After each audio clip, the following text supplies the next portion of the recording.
And Pakistan మొదటి నుంచి బెదిరిస్తూనే ఉంది కదా, బ్లాక్మెయిల్ చేస్తూనే ఉంది భారత్ని. మా దగ్గర అణ్వస్త్రం ఉంది, మీ వైపే గురి పెట్టాము అని చెప్పేసి. అయినా చివరికి కాళ్ళబేరానికి వచ్చేసింది పాకిస్తాన్. ఎందుకు అణ్వస్త్రం తీసే సాహసం చేయలేకపోయింది పాకిస్తాన్? పాకిస్తాన్ ఏంటంటే 1998లో అణ్వస్త్ర పరీక్షలు చేసిన అనంతరం ఇంకా అణ్వస్త్రాలనే ఒక బూచిని చెప్పి ఆ షీల్డ్ వెనకాల భారతదేశాన్ని అష్ట కష్టాలు పాలు చేసిందండి. దానికి ఉదాహరణే కార్గిల్. ఈ కార్గిల్ వారు జరిగిన విధానం మీరు చూస్తే, వాజ్పేయి గారు మన మిరేజ్ ఫైటర్స్, గ్రౌండ్ ఫైటర్స్ని చాలా వేగవంతమైన జెట్ ఫైటర్స్ ఎల్ఓసి దాటకుండా కష్టపడుతూ దుర్భేద్యమైన హిమాలయాల్లో వారు చేశారు. ఎందుకంటే బిర్రు దాటితే, ఎల్ఓసి దాటితే అణుబాంబులు ఉపయోగిస్తారని పాక్ చెప్పింది.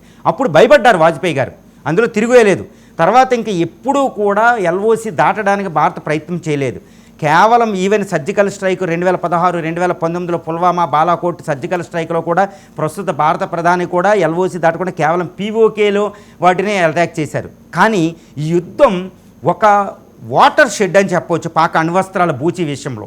ఈ యుద్ధం పాక్ అణ్వస్త్రాల బూచిని పూర్తిగా సర్వనాశనం చేసేసింది. ఇంకా షీల్డ్ లేదు, పాకిస్తాన్ ఓపెన్ అనమాట. ఇప్పుడు ఎందుకు అని చూడండి, పాకిస్తాన్ అనేది అణ్వస్త్రాలు ఎందుకు తీయలేదు అంటే, మ్యాడ్ అనే ఒక కాన్సెప్ట్ ఉంటుందండి, మ్యూచువల్లీ అష్యూర్డ్ డిస్ట్రక్షన్.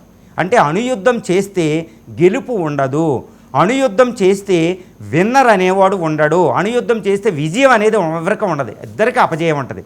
దీన్నే మ్యూచువల్లీ అష్యూర్డ్ డిస్ట్రక్షన్ అంటే పరస్పరం ఒకరికొకరు నాశనం చేసుకోవడం అనేది యుద్ధాన్నే అణుయుద్ధం అంటారన్నమాట. ఇక్కడ రెండు దేశాలకు అణుబాంబులు ఉన్నాయి. ఇప్పుడు పాకిస్తాన్ ఒక అణుబాంబు వేస్తే మైక్రో సెకండ్స్లో భారత్ ఇక్కడ రివర్స్ అయిపోతుంది. ట్రైడ్ అనేది ఒకటి ఉంది. ఓకే, పాకిస్తాన్ మన అణువాయుధాలు నాశనం చేయలేదు, అణు అటాకుల ద్వారా కూడా 10 అణుబాంబులు వేసిన. ఎందుకంటే సముద్రంలో నక్కి ఉంటుంది ఐఎన్ఎస్ అరిహంత్ అనే సబ్మెరైన్ ఉంటుంది.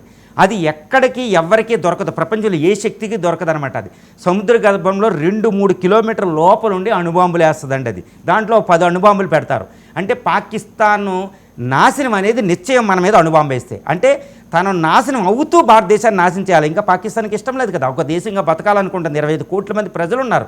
కాబట్టి మ్యాడ్, మ్యూచువల్ అష్యూర్డ్ డిస్ట్రక్షన్ అనే కాన్సెప్ట్కి పాకిస్తాన్ భయపడింది. అంటే ఇది భయపడుతుందని అర్థమైంది. పిచ్చోడి చేతిలో రాయి కాదు, దానికి స్పృహ ఉందని అర్థమైంది. ఇప్పుడు దాకా మనం పిచ్చోడి చేతిలో రాయి అనుకున్నాం, పిచ్చోడు తన నాశనాన్ని కోరుకోకుండా వేస్తాడు. కానీ పిచ్చివాడికి కూడా స్పృహ తెప్పించింది భారతదేశం. పిచ్చోడిని మంచోడిని చేసింది, పిచ్చోడికి స్పృహ తెప్పించింది, బతకాలనే కోరిక తెప్పించింది. ఇంకా అణ్వస్త్రాలు తీయలేడు. అంటే మోడీ గారి విజయం, భారత్ విజయం ఈ యుద్ధంలో ఏంటంటే మ్యూచువల్లీ అష్యూర్డ్ డిస్ట్రక్షన్ అనేది చూపించి పాకిస్తాన్ అనుభూతాన్ని తీసేసింది. సో అందుకే అణ్వస్త్రాలు పాకిస్తాన్ ఇంకా తీయలేని పరిస్థితి. ఇంకోటి ఏంటంటే దాని వాహకాలు వేయడానికి లేదు, ఎయిర్ బేస్లు లేవు, అది కూడా నాశనం చేసేసాం.